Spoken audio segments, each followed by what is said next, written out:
We're live. We are live. We are live. We are live.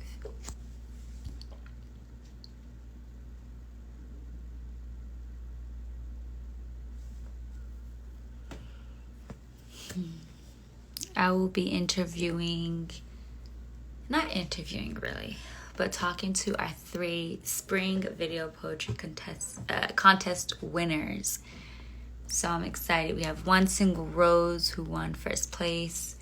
Arian Katsimbras, I believe is how to say his name, who won second place. And then Shuan, who won third place. So we're going to get them on here. And hopefully they join soon.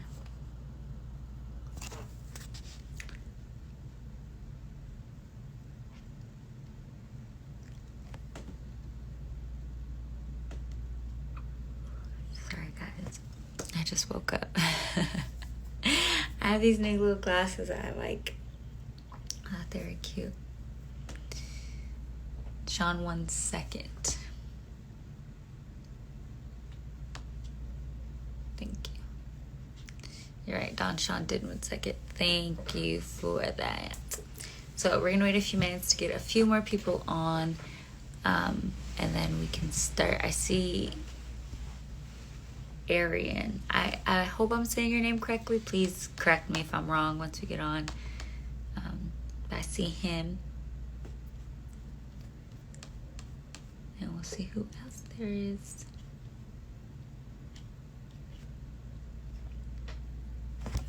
So make sure you are sharing this with everybody. Tell everyone about it. Invite all of your people. We have Shuan as well. Hello, hello, hello. Like I said, we're going to wait just a few more minutes to get more people. You can share this with everyone. Post it around so everybody knows that we're going live and we're going to be talking. So hello, hello, hello. I hope you're all doing well. It's Friday. I don't work Fridays. So I had a very nice, restful time today. You know what I'm saying? So I hope that you're all having a great Friday and you're just excited. Again, we're going to wait a few minutes. Especially, I would like to see all 3 of our people on here. But we can wait. We're going to wait just a few minutes. Share, get your people to come and join us for the conversation that we're about to have.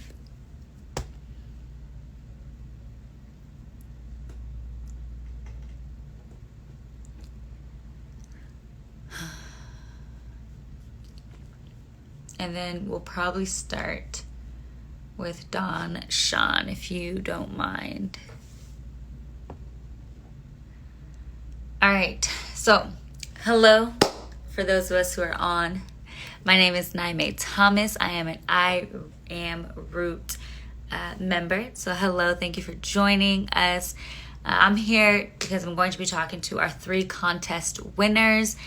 We had a spring video poetry contest. I Am Root, we are notoriously known, right? We are very much known for our contests, our poetry contests. And so we just had our spring contest. This one was done a little differently. It was through video form. So we have 3 amazing winners, our first, second, and third place. We have One Single Rose, who was first place. Shuan, who was second place, and then third place went to Arian Katsimbras. So I hope I'm saying everyone's name correctly. So I'm going to be talking to them just for a little bit. We'll have a little discussion about who they are, where they're from, their poem, and anything else they may want to share with us. If they feel comfortable, they may even read their poem or anything else they want to read aloud to us. So it's really space and room for them. It's about them. Not me, them. So we're going to go ahead and get started. I see One Single Rose, so let's go ahead and start there. I feel like Instagram changes. You know what I'm saying? Okay, they change. There we go. Thank you for requesting. That helps me navigate this. So again, this is one single rose. Hi, how are you? I am amazing. How are you, my darling? Oh, I'm good. Thank you. I hope the Wi-Fi and everything is good, that you can see me clearly and everything. Sometimes I have some issues over here, you know what I mean? how are you? Right. Oh, I can't really hear you. I'm sorry. Oh, that's horrible. Oh, Oh, wait, I, you're fine. can you hear me now? Yes. Great. How are you this beautiful evening? I'm well. Thank you. Thank you. You can put your phone back. I think it was just a Okay. moment, a little glitch at that moment. Yeah, I think it was that. Yeah. But I am well. Thank you. Congratulations on your win. Thank you so much for you guys having me. It was definitely an honor and a privilege to be the winner of the spring contest. Totally honored.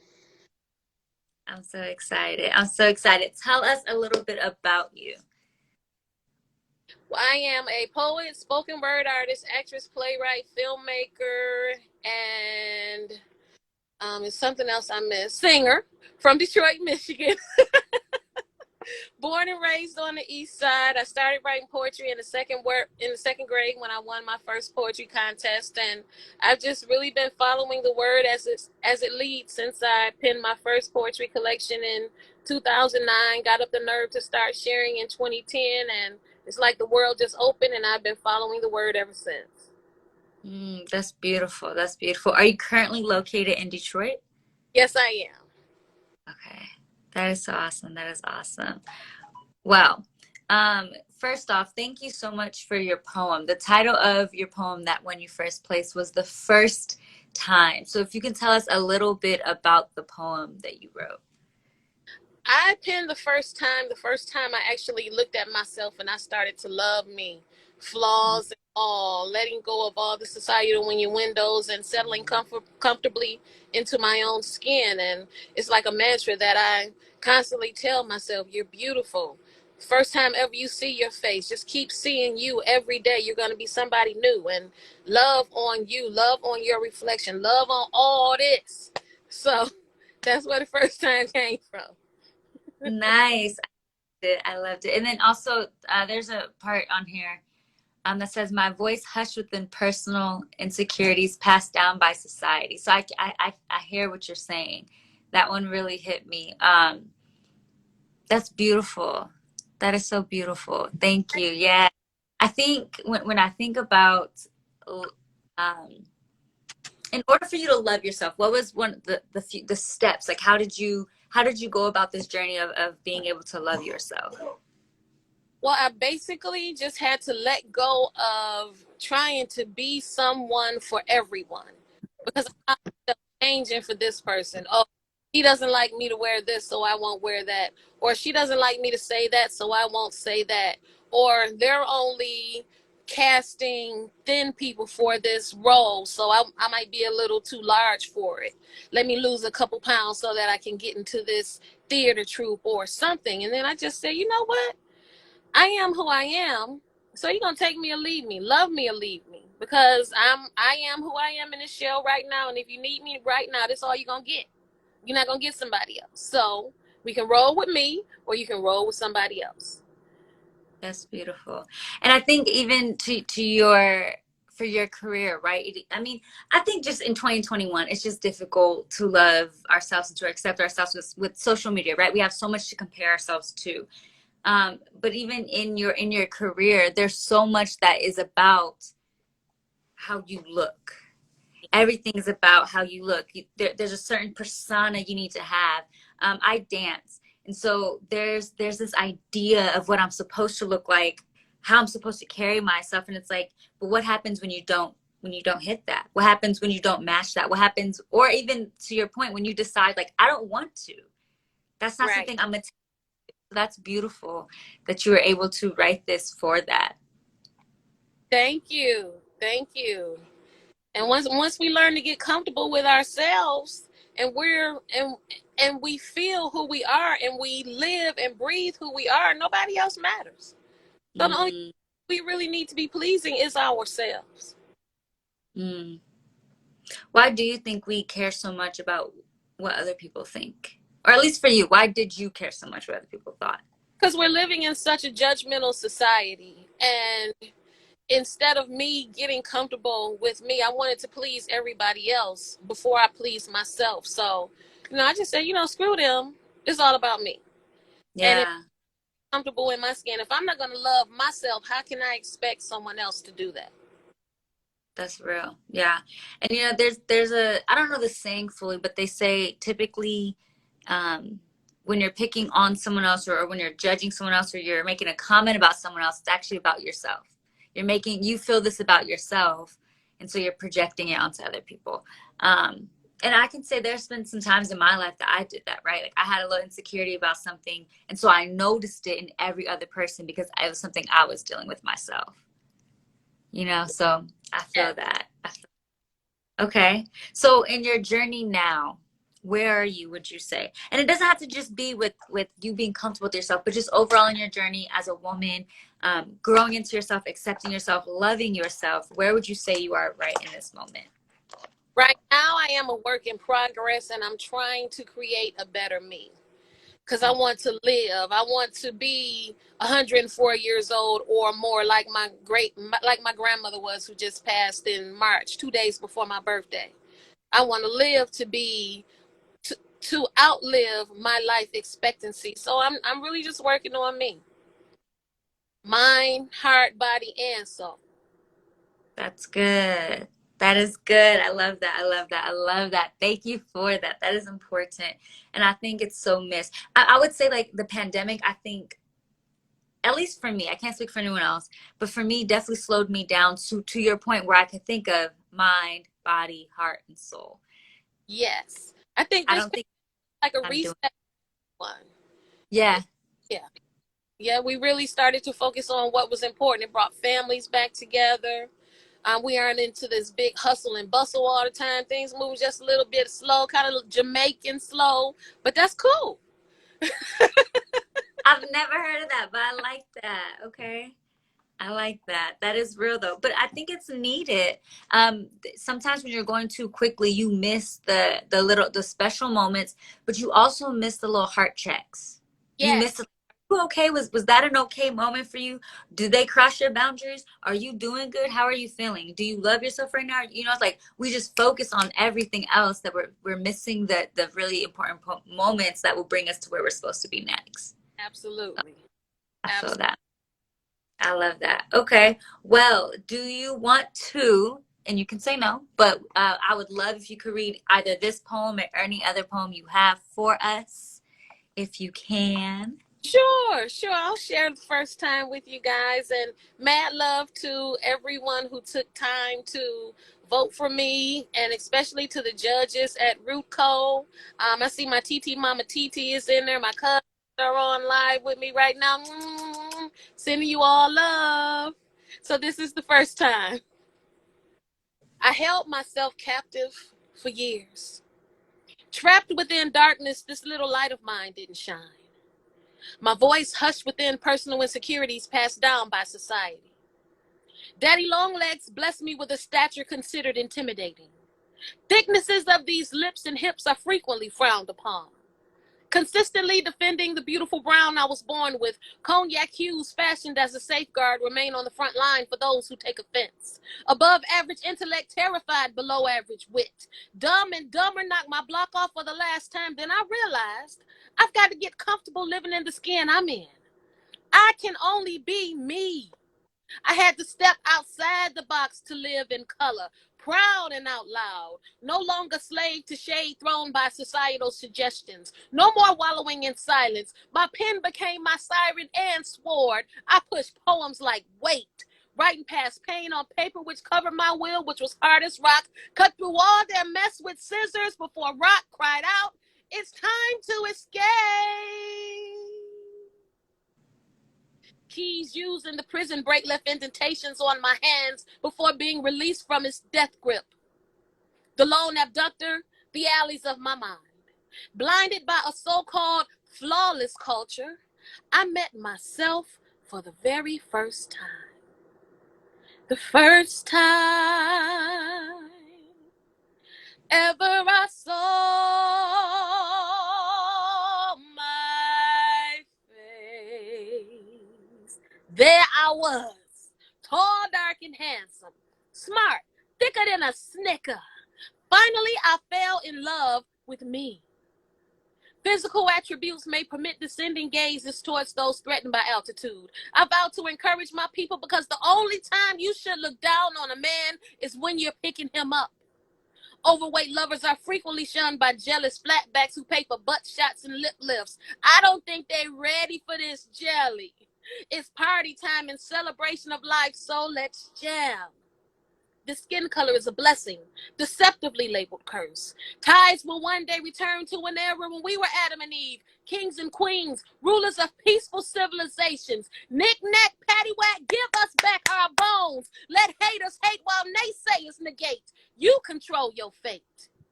Thank your old self for bringing you through. Be content with who you are. Strive for better to ensure you'll become someone you can tolerate the rest of your days. Open your eyes. Look in the mirror. Love on your reflection. If you can't do that, do you expect anyone else will?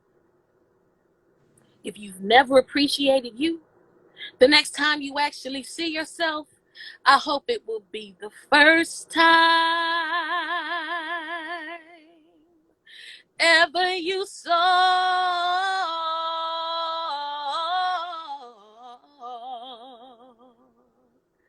your face, your face, your face,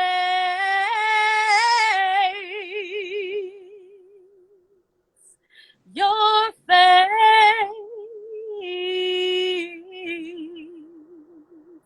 One single rose, no stem. That's so beautiful. I love that. Thank you so much. It definitely is a whole different vibe hearing it than reading it. So thank you so much. That was amazing. Thank Yes. you. What is your favorite line from the whole poem? I met myself for the very first time. And open your eyes, look in the mirror, love on your reflection. Because if you can't do that, how do you expect someone else will? Hmm. I'm all up through that whole piece, though. It's so good. I love it. I love it. And that's real. That this is so I love it. It was a beautiful poem. If I may ask, how long ago or maybe it's more newer. How long ago did you write it? I penned that piece in 2015, 16, somewhere around in there. Yeah. Okay. Were Yeah. you in Detroit? But yes, I was in Detroit. Yes. This is beautiful. Oh, I love it. If you could give wisdom, advice to young ladies and or young men, just anyone who needs a little more help loving themselves and just accepting themselves, what would you tell them? We all have at least one gift that is ours, but it's meant for us to share with others. And settle comfortably into your own skin. And once you tap into that gift, the world is going to open. Just go with it, follow it, put faith in it, trust in it, because it won't lead you wrong. It's yours, but it's yours to share with the world. Mm. Well, if I may ask, what's your gift to share with the world? Well, I would. You are multi-talented. I started writing poetry, and then that took me into acting, which took me into writing plays, which took me into creating film. So once I relinquished myself to the word and delivering a positive word, it's like the world just opened, and I've been following that path for the past 10 years, and it has not steered me wrong. So that's why I shared that with the young people or anyone who's listening, because once you tap in to what was given to you and share it, the rest is gravy, baby. That's I'm, beautiful. I'm living proof of that. Yeah.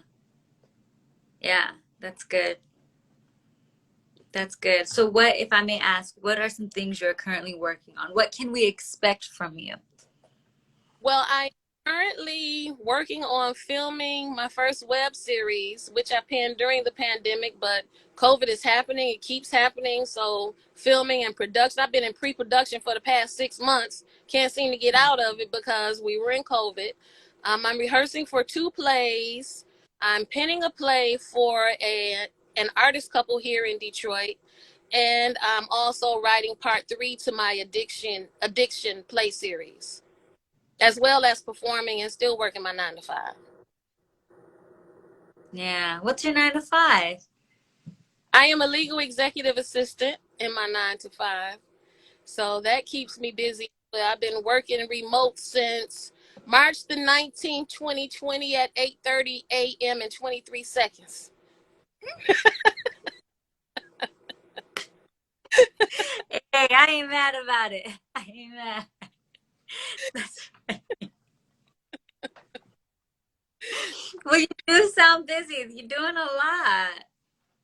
Yeah, yeah, yeah. I mean, I'm running a one-woman show, so, I just do what I can. That's all I can do. I understand that. I get that completely. I get that. Where can the people find you and find any and all of your work? My work is on my website, onesinglerose.com. That's onesinglerose.com. And I am on all social media platforms as ONE Single Rose. Or if you don't find me as One Single Rose, put a 313 behind it. Some imposter got to it before me. But there are Got links it. on the website that'll take you all around. What, if I may ask, what's the story behind One Single Rose?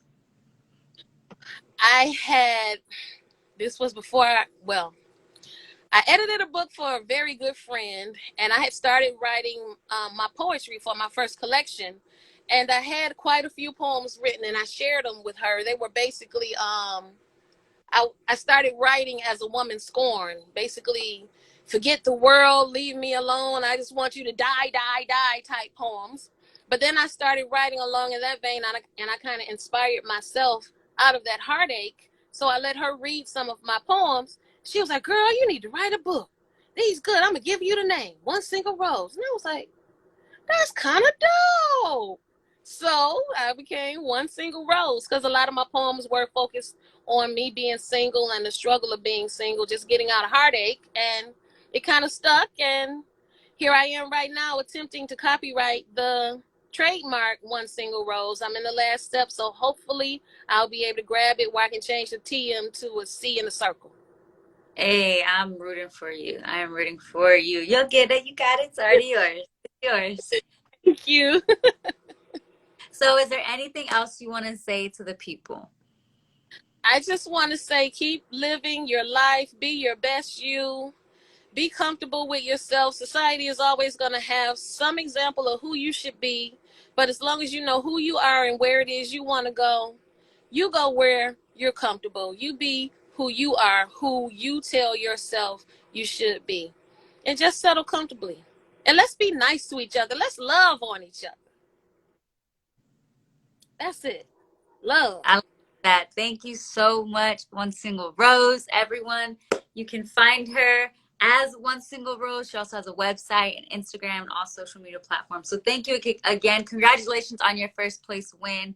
Thank And I look forward to seeing more of your work. So, thank you. Yes, yes, yes. I'll be looking forward to what you guys have coming up. And congratulations to all the winners. So, thank you again. Thank you. Wait, I don't know how to. I don't, well, we're going to have to figure this out together. Let me see. I think if I close, then I'll leave you. There we go. Okay. Bye. Yeah, I really don't like. How do you do all this? You know what I'm saying? Okay. So again, thank you to One Single Rose. Y'all make sure y'all show her some love. You can check out the poems, I believe, on the Rooted Minds blog. So check them out there. We also have them all over our Instagram. So look, listen to them. You know what I'm saying? Look for them. And then make sure you're sharing this so that we can get more people to join us. We're at 8. We've had 11. How about let's get to like 15? You know what I'm saying? Like 16, 18. So just share. Okay. We're going to now go to our second place winner, which is Shuan. If you can request me, I think that would be the easiest thing for me. I'm about to type your name now. We'll see what happens. Are you still, you are still in here. All right, let's see. If you're just joining us, again, my name is Niamey, and I'm just the host. Yeah, if you guys have questions, and I'm so sorry, one single rose that I didn't do this for you, but if you guys have questions, please ask your questions, drop them in the like right hand corner. I think it's like that for y'all too. It's a question, a comment like bubble with a question mark. Please drop your questions there. I just sent the request. She may not be in the chat anymore. If you can just accept the request. If we have, oh, I sent it. Yes, I sent you another one. Let me know. Hopefully that works. Awesome, awesome, awesome, awesome, awesome. Thank you. And you guys can follow me at NNIIAMEY. If you're looking, that is where I am at. So you guys can find me there. Don, if you can, and I hope I'm saying your name correctly as well, but Don Shuan, if you can request me, because I'm requesting you, but I'm not sure what's happening. So if you want to request me, that would be really helpful for me. How's everyone's day going? I hope y'all night's going well. It is already 9 o'clock on the East Coast. It's only 6 here in Arizona. So I hope you guys are having a good night. All right, I'm gonna have to come back, Don Sean, but no worries. Let's go ahead and have Arian. Do we still have Arian in the building? Okay, I'm gonna send a request to Arian, and we'll see what happens. Oh, thank you. I didn't know if I like my glasses. I'm sorry. Hey, Arian, how are you doing? Doing well. How are you? I'm well. Thank you. Thank you. All right. So this is Arian. And then I don't know if I said your name incorrectly. I hope I said it right. But Arian Katsimbras. You did. Yeah, Ah, thank you. awesome. Okay. So you are a third place winner. Congratulations on your win. Thank you very much. Where are you located? I am currently in the farmlands in Eastern Oregon, but I am located in Reno typically. I say that because if it cuts out, I'm going to have to come back to you. So I think service is pretty intermittent. So, but I was born and raised in Reno, Nevada. And that's where I'm at. Okay. How's that? You like living over there? I I love feel like it. the heat's just like Arizona, right? Yeah, climate's the same. I think the culture is namely the same in some ways. You're a bit more perfectly gridded, I think, where you're at, in terms of the city's infrastructure. But yeah, it's same. It's the same. It's absolutely the same. It's dry, and so I'm constantly dry. Nice, nice. Okay, so your poem was growing up all the mobile homes.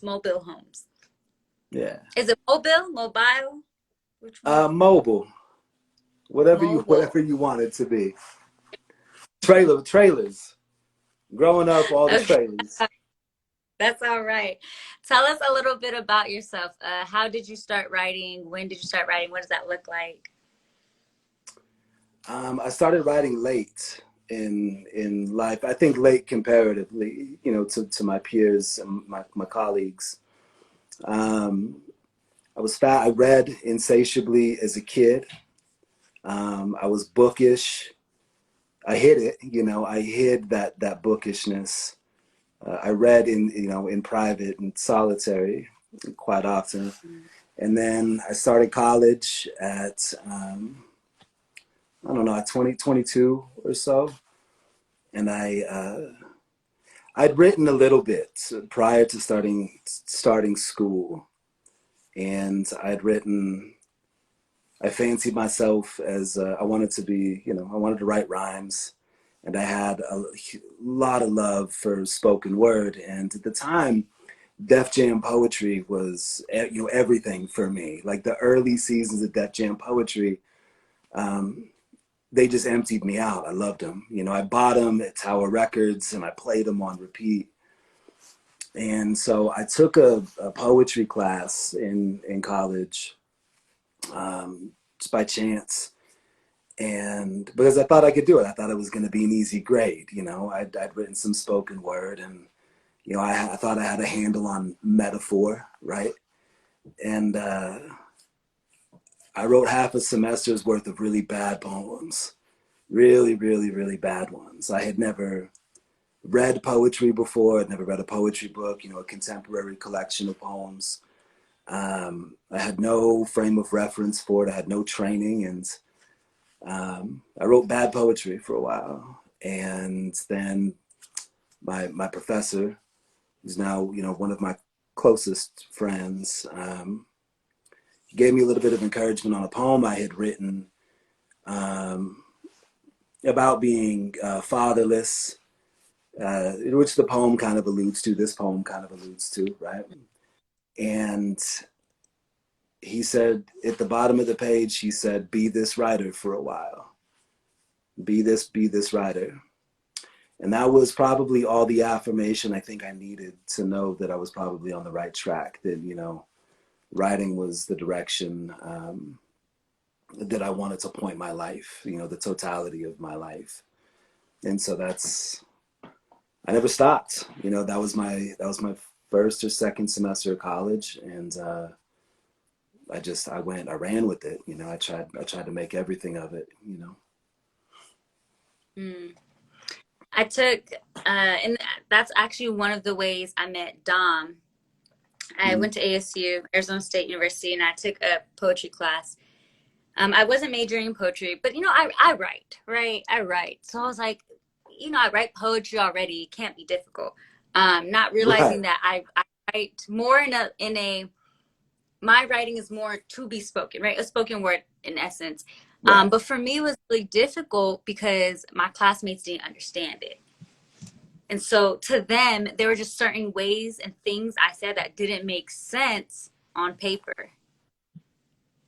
When it's like, well, it's poetry. Like, Mm-hmm. couldn't it just be? So I had a moment when I was doing all of this, where when I was writing poetry, especially in a educational form, where I was a little discouraged as well, just because it was just different, and I had to be Right. okay with it. So Right. I can It's understand funny why you that bring was. that. It's funny you bring that up. The house I'm currently in, I'm visiting some friends.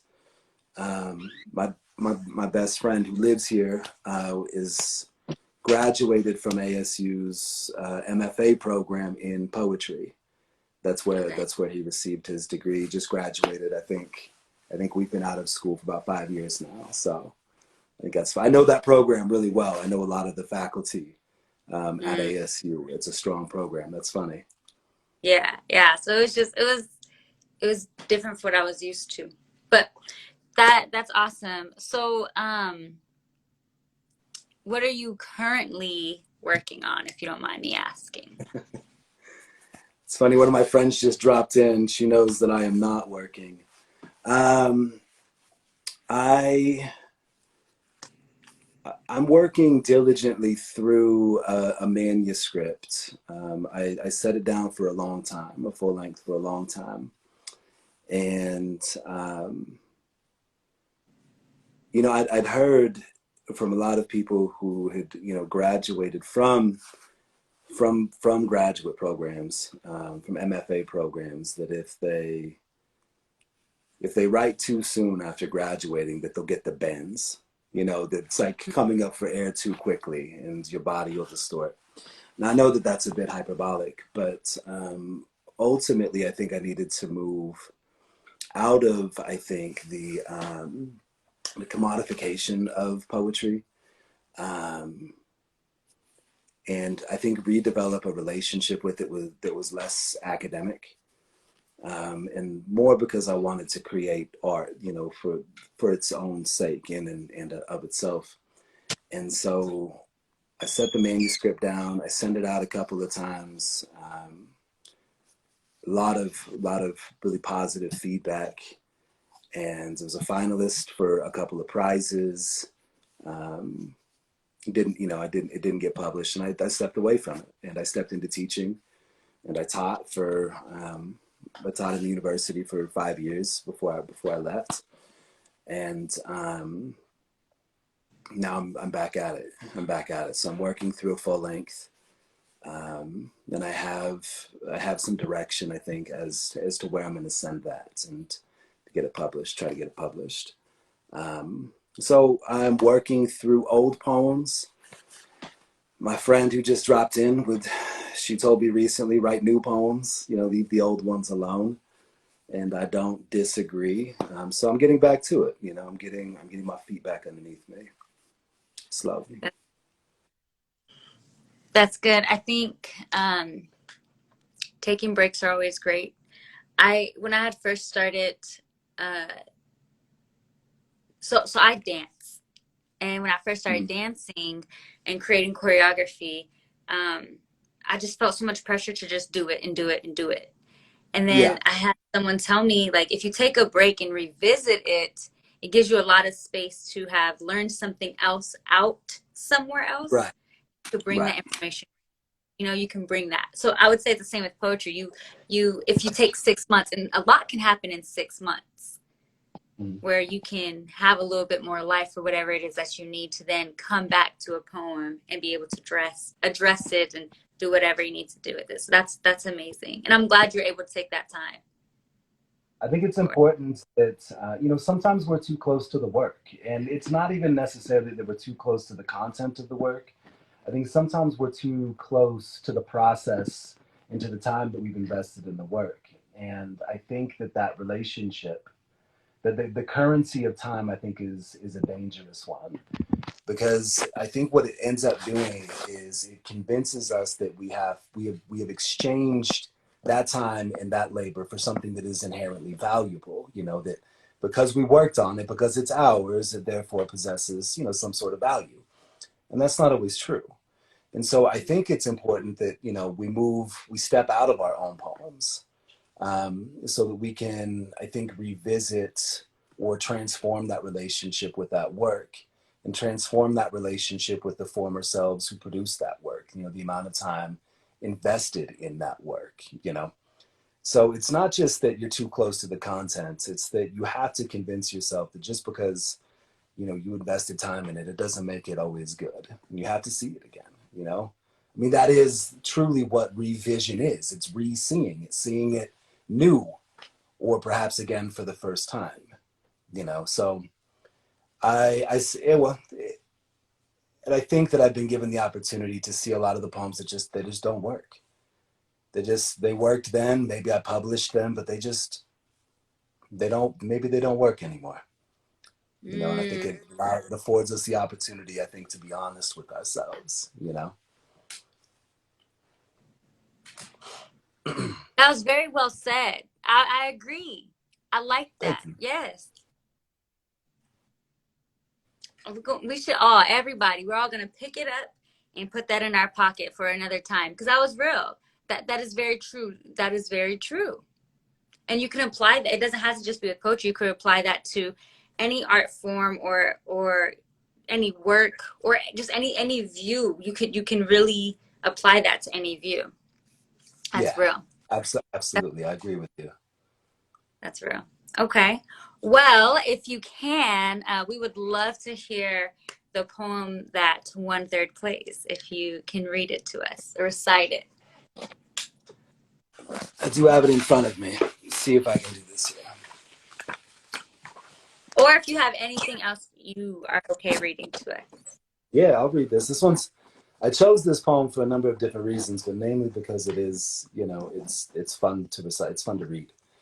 It works. Initially, it was written as, not necessarily a stage-based poem. It wasn't supposed to be performative, but a lot of the cadence and the prosody and the rhythm in it was something that it afforded me the opportunity, I think, to perform it, which was its intention. So, all right, let me see what we got here.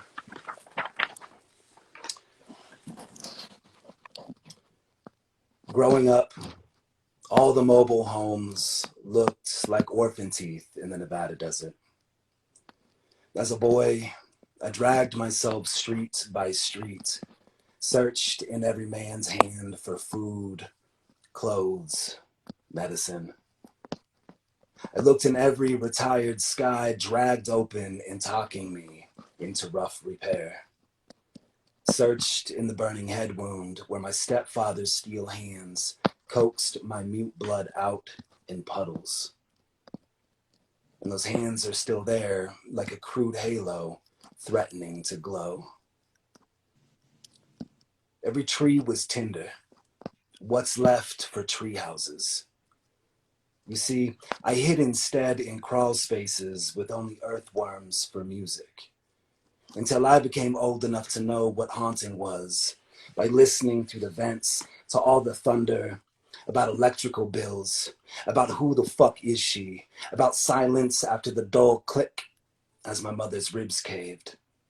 That familiar sound of grief's keep, its needed maintenance, singing along to its own tradition.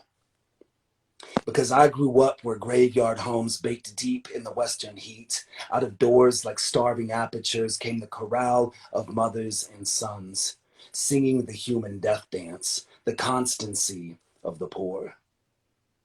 This is the last time I'll write. I grew up where fathers levitated like electricity in power lines, throaty hum constant, tire fire kind of dangerous. The black eyes my stepfather gifted me, my mom, mama, ma, please make a book of matches burn for days like this. Let the sky and earth reclaim what they will of these wasted boxes, metal bodies, and waterless pine. Reclaim our fathers who holler in the street high on their want for death. High above us like patron saints of the hammer, of quick, clean brutality.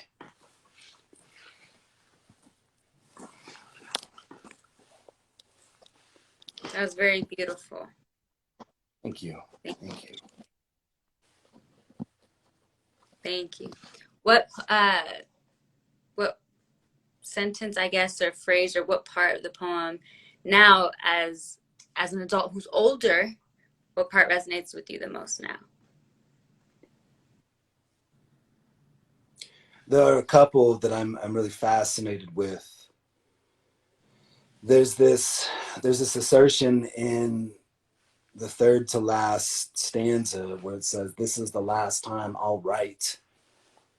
And there's an act of desperation there that I'm really fascinated with, because it's not the last time that I'll write about fathers or poverty or violence or, any combination of those things. But there seems to be a want, in the poem to put that to bed, to move past it, to unpack it or define it, to name it as a means of trying to let go of the thing, And I know I read that, whenever I read that line, I kind of laugh at it because I know it's not the last time. It wasn't the last time when I wrote this poem, and it certainly won't be in the future. So I have a kind of compassion for the boy in this poem, the speaker inside of this poem who wishes, I think, desperately, as we all do, and especially after this last year, to receive and to hold on to any semblance of peace. That's really what I think is in this, in that line, is a desire for that peace. And it's not even a poetic line. It does nothing. It's only an introductory clause at best. It does nothing at all. But there's something. There's desperation in it. So I think I like that one the most. With that line, or with the piece that you're referring to, is it peace in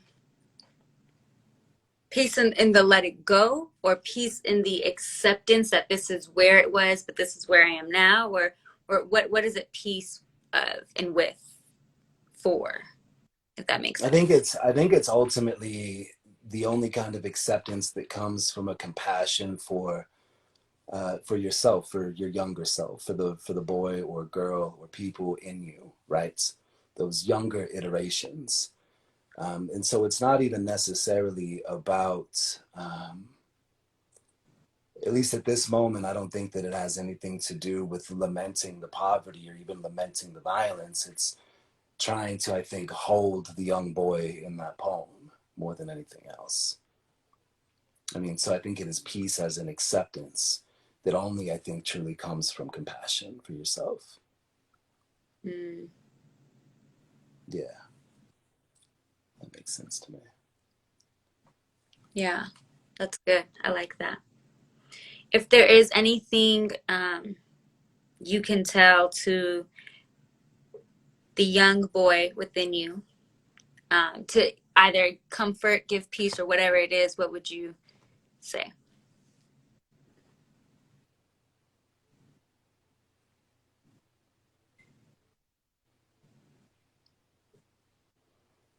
I think it's going to sound corny because it's a line from Good Will Hunting, but I Okay. think that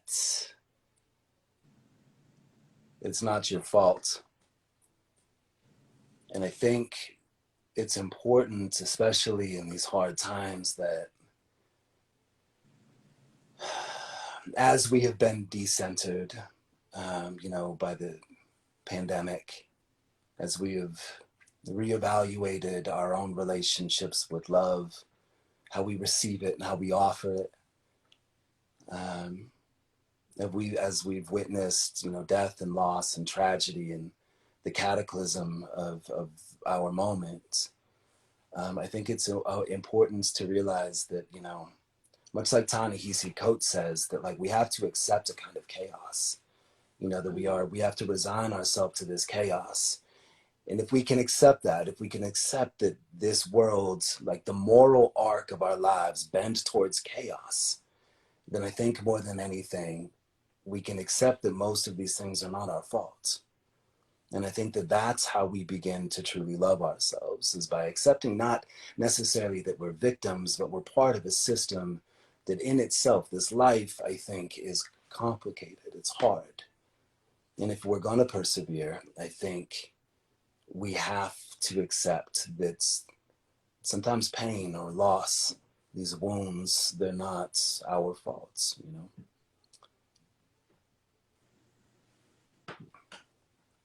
Yeah. Guilt is a heavy burden to carry. I hear you. I feel Yeah. that. Currently, I feel that. Yeah, I've dealt with a lot of guilt in my life. And now, having let some of it finally go and releasing it, not releasing all of it, but Mm-hmm. to your point, I'm like, dang, I like it wasn't me and I didn't have to hold that. It wasn't my fault. So I get it. Someone said Shuttleworth says, and this is proof that this is just how you talk to the people I shared you with, that is actual you, not something presented. So I hope you know what that means. I don't. I But do. I do. okay. Thank you for sharing this with us.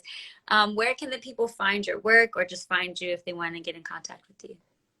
I am only on Instagram. I am ultimately, I'm in the process. I have been in the process of putting a website together. I'm just an artist profile. But at this moment, just Instagram. If you Google me, for those who are on, you'll find publications that I am in. I am the only me in the world, so it's fairly simple to find me online.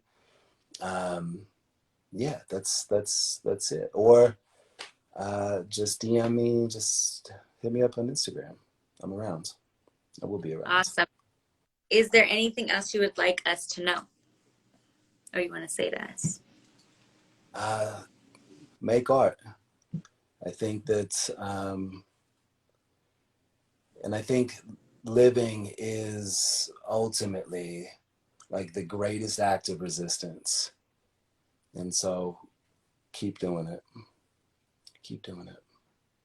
I love it. Thank you so much for your time. I really appreciate it, Thank Arian. you. Congratulations again. So happy to be here. Thank you for having me. Thank you, Rooted Minds.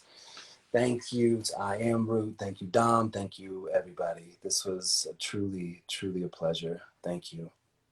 Awesome. Thank you again. If you can exit out, because you know what I'm saying, I don't really know if this exit, you know what I mean? All right. I will see you later. Thank you. All right. Thank Bye. you all.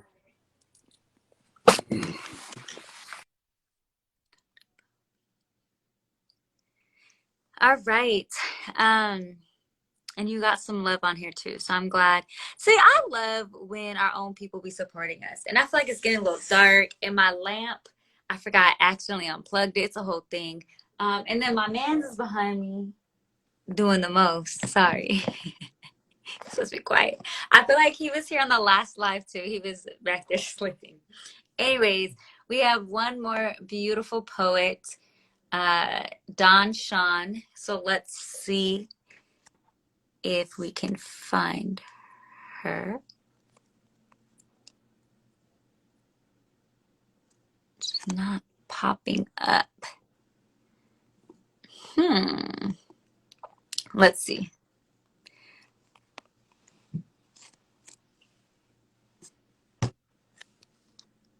I don't know where she went. Okay, sorry. Give me a second as I look. Yeah, no, I'm not sure where she went. Oh, wait. Okay. Oh, there we go.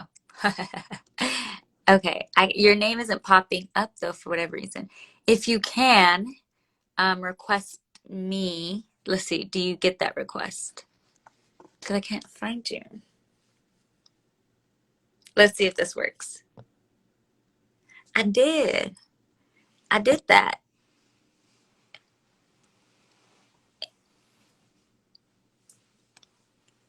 Invite. I'm doing it, friends, and just for whatever reason, it's not. Oh, it says you need the latest version of Instagram. That's so lame. So you have to, I guess, re-download the latest one. So hop off real quick. Try to. I don't know if you have an iPhone, but if you do, go to the Apple thingy majiggy and download it and see what happens. And hopefully that works. Yeah, because it won't let me add you. I'm so sorry. You must upgrade app in order to join.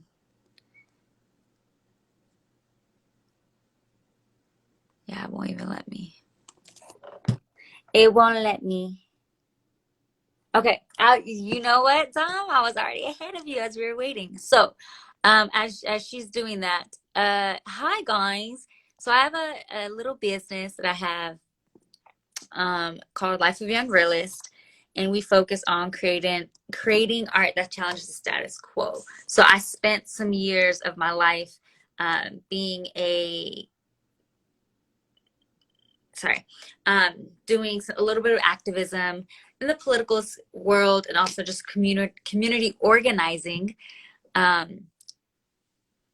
So since I started doing that, that is how I started creating this platform and where I create art, and we have community and we talk about our art and we talk about issues that's happening within our community. We just build. So, okay, I think she has it. Yes. Okay. So here's Don Shuan, and then I can tell y'all about LYR a little bit later. Wait, I just accepted you. There we go. Hello. Hey. You. Can you hear me? Yes. Okay, perfect. Sorry, guys. Okay. How are That you was today? good. How are you? I'm well. Thank you. I'm well. Where are you currently located? I am in Phoenix, Arizona. Mesa to be specific, but I'm in Phoenix. Okay. Nice. Nice. Nice. You look so cute. Thank you. You do This too. I just like for your us. glasses. I didn't know how I felt about the color, but you know what I'm saying? I like them. I like them. I like the larger frames. I do too. My boyfriend was like, I was like, nah, I'm digging them. So thank you. I appreciate that.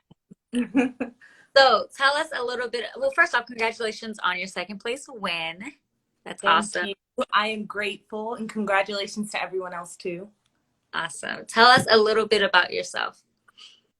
Kind of like One Single Rose. I won a poetry contest when I was 10. I didn't think it was that big of a deal that time, but I remember like there was a banquet or something like that. And I've kind of used writing as a way of coping. I'm a reader too. I used to love to read, as a kid.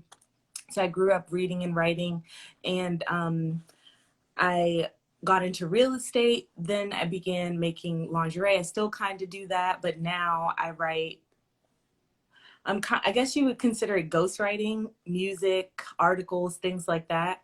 I write poetry for fun, but mostly I like to write political pieces, or what people would call controversial things. Fun, fun, fun, fun. Do you have a pen name, or is Don Sean your pen name? Yes, it is. It Okay, is. that's I write under Don Shuan sometimes, but when I ghostwrite, I write under Don Sean. So Sean. okay. So this is Don. Oh, I didn't even notice that. Yeah, so it's I'm sorry, Shuan. I kept seeing it Aun. So Schwan. Yes. Yeah. That's cool. Don Perfect. Schwan. Awesome. Awesome. Okay. Can you tell us a little bit about your poem, Affirmations for Grounding? Oh man. So the past, I guess you could say 9 months, I feel like I've been going through a major transformation, coming into my authenticity, stripping away all of the things that aren't me, all of the shame, kind of like you were talking about earlier, the embarrassment, just kind of like learning to love myself. But with that came a lot of anxiety. I found myself being really anxious because when you're trying to figure out who you are without all of those things, and you're left with just you, it can create kind of a sense of lost identity. And then I feel like I had to kind of fill in the blanks with my creativity, if that makes any sense. But the poem came from the anxiety that came with that. And just having to remind myself every single day that it's a process, that growing is a process, and not to get lost in it, just kind of stay in the moment. Growing is a process, which means it takes time. There's a lot of patience, and it can be really ugly. Absolutely. It could be really ugly. That's beautiful. Okay. And then the title, Affirmations for Grounding. What is the purpose of the title? Grounding in the present moment. I am a go go go type of person. I'm not patient at all. I've always been very impatient, and in going through this transformation process and this growth process, like you just said, it requires a lot of patience. But grounding in the present moment, there's only ever right now. So I'm sitting here talking to you right now, and if I just ground myself in this moment with you, then the anxiety, I don't have to have that. Does that make sense? Yeah, that does. Yeah, I've dealt with a lot of anxiety in my life. And for me, the anxiety came from being uh, being being at odds within myself, having an internal conflict about whatever. Uh, and I wasn't able to realize it, to your point, because I was never present enough. I was always busy thinking or doing something that I could never just be long enough to actually reflect and go through. And so for me, the pandemic, and I don't know if maybe this is the same for you, but the pandemic, I had nothing else to do but be with myself. You know what I'm saying? Yeah. So I was like, really like, dang, that's ugly. That's inside of you, girl. Like that's what you walk with. That's what people see. Yes. So I feel that. I feel that what you just said. Yeah, I completely agree. The pandemic it was really a blessing to just kind of stop, slow down, and like we don't get to be enough. I always say we're human beings, but we don't get to be enough. We are always doing something. There's always somewhere to be. There's always something to do. There's always someone else to take care of. And the pandemic allowed time to just stop, and go inward, go within, just kind of work some of that stuff out, pull some of those ugly things out, that may have been affecting other parts of our lives. I know it was for me. I wasn't doing any of the things I wanted to do. I was doing the things that I felt like I needed to do, or that I had to do. But it's about balance. Life is about balance. So it kind of brought me back to center. That's beautiful. And I wonder, I don't know about y'all, but I bet there's a lot of us that do that. Not even things that we want or need to be doing, just things that, Yeah. like I can't even explain it because there's really no reason for it. It's just Yeah. there. Yeah. Doing. What is your favorite line from this poem? My favorite line would be, I am not my thoughts. I create my thoughts. That is my favorite line, because with anxiety comes a lot of racing thoughts, you know. You can kind of go down a downward spiral just thinking about, especially all the negative things, you know, that could spiral from one simple thought. But a lot of people suffer with intrusive thoughts. You are not that thought. You can just kind of acknowledge the thought, just observe it, let it be, and then choose to switch, you know. Because yeah, I used to suffer with a lot of intrusive thoughts. So that's kind of where that came from, until I Yeah. kind of realized that I get to decide what thoughts I want to have, you know. So that's where that came from. What are intrusive thoughts? Oof. I guess the best way to explain it would be when you suffer from nervousness, let's say nervousness, or any type of shame. I know people that suffer from shame, public speaking, things like that.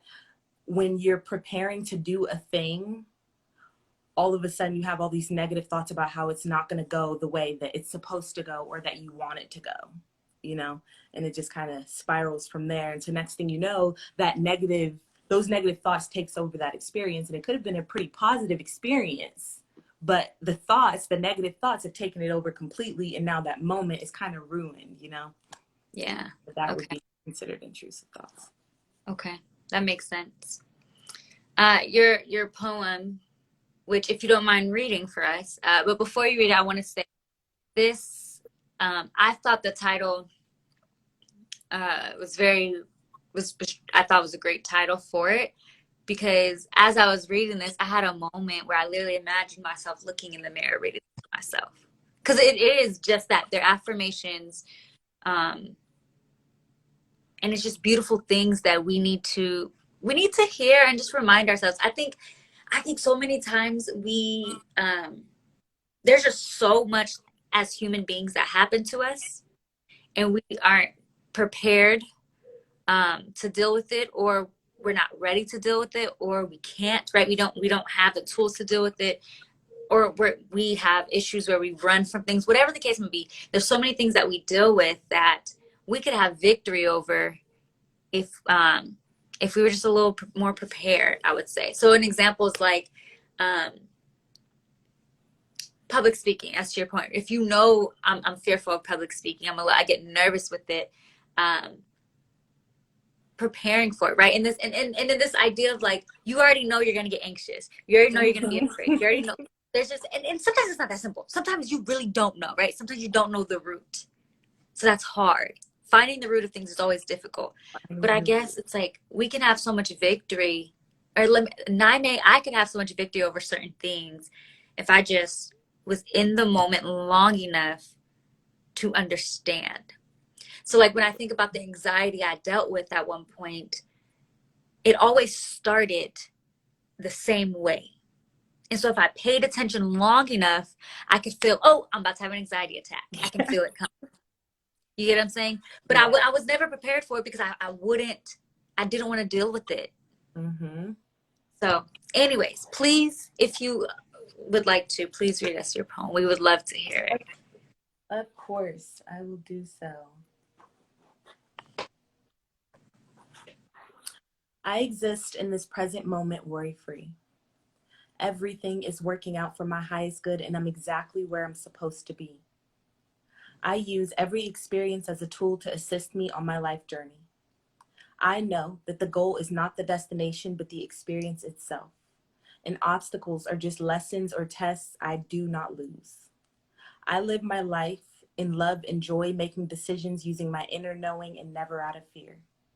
I believe in the wonder of spirit because I am evidence of faith in the unseen.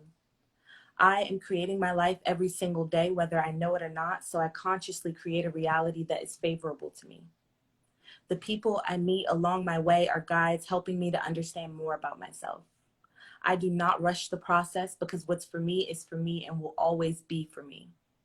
By seeing God in myself, I am able to see God in others. I trust that everything I need will be provided to me when I need it. I allow myself the time to rest and rejuvenate mind, body, and soul. I am not my thoughts. I create my thoughts, and my thoughts create the vibration, and the vibration draws the experience. I decide when to use my emotion, not the behaviors or opinions of others. My feelings do not waver based on outside forces. I think and act with positive intention moment by moment, and the world reflects love back to me. I understand that the root of all is either love or fear, and I wake up and choose love every day. Love of self, love of God, and love of others. How long ago did you write this? You Right, said 6 months? no, right before it was due, actually, for the contest. Okay. If I can ask, and if you feel comfortable enough, what would you say right now is making you the most anxious in your life?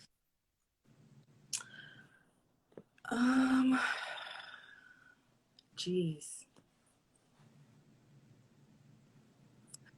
I suppose it's the not knowing. So there's no way to know. Like, we can set goals, and we can only make decisions in this present moment based on the goals that we want to achieve later.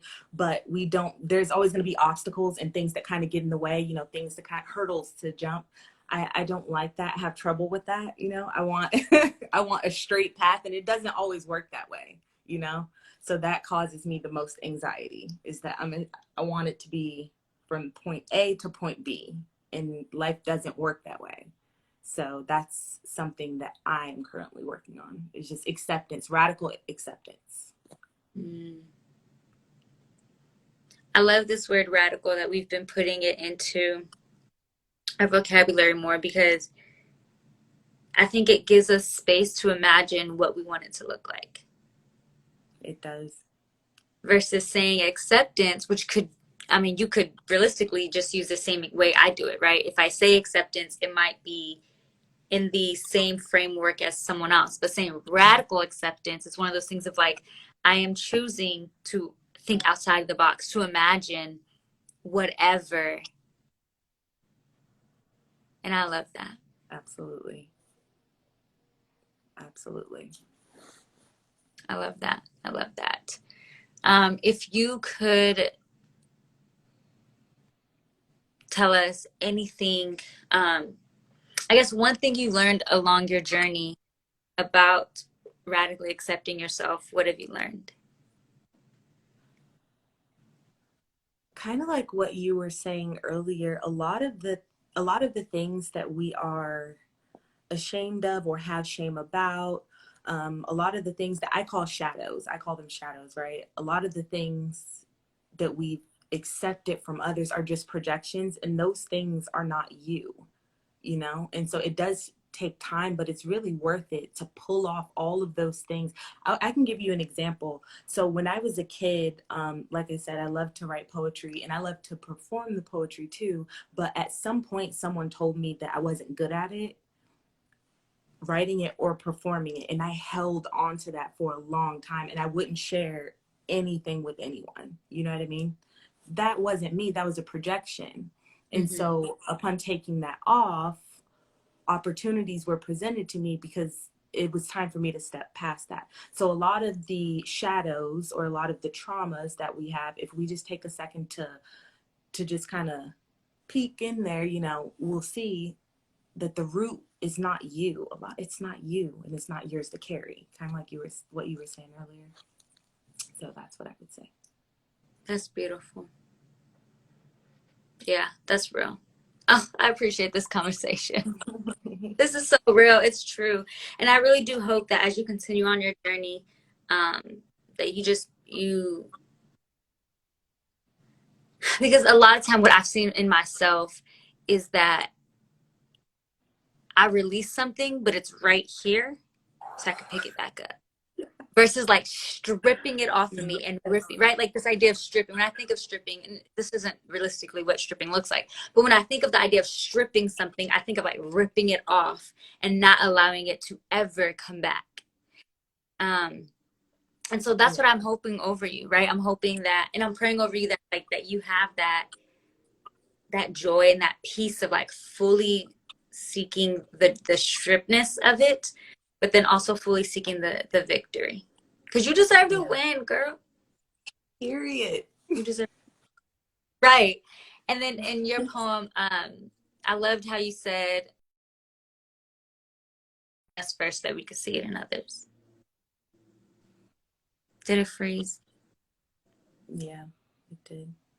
Oh, there you go. I can still There you hear go. you. Okay, there you are.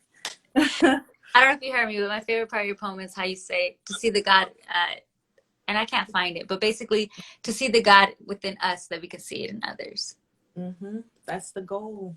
We're Oh, there. not we're not as different as we think we are, you know?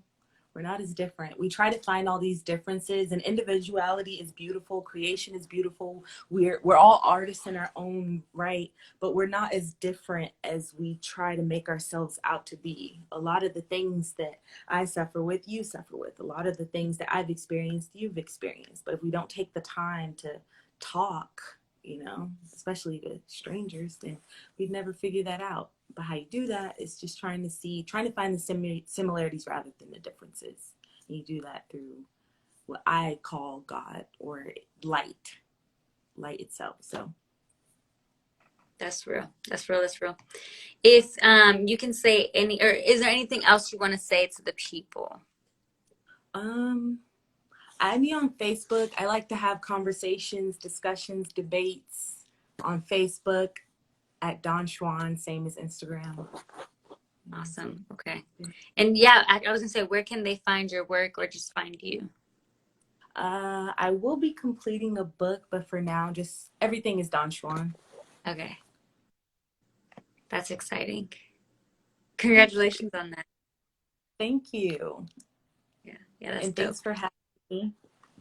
Thank you. Thank you for coming. And thank you for your patience as we were trying to figure it all out. So thank you.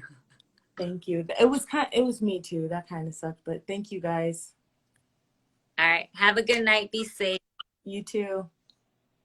Thanks. Bye. All right. Well, thank you all for kicking it with me the past hour and 14 minutes. I really appreciate it.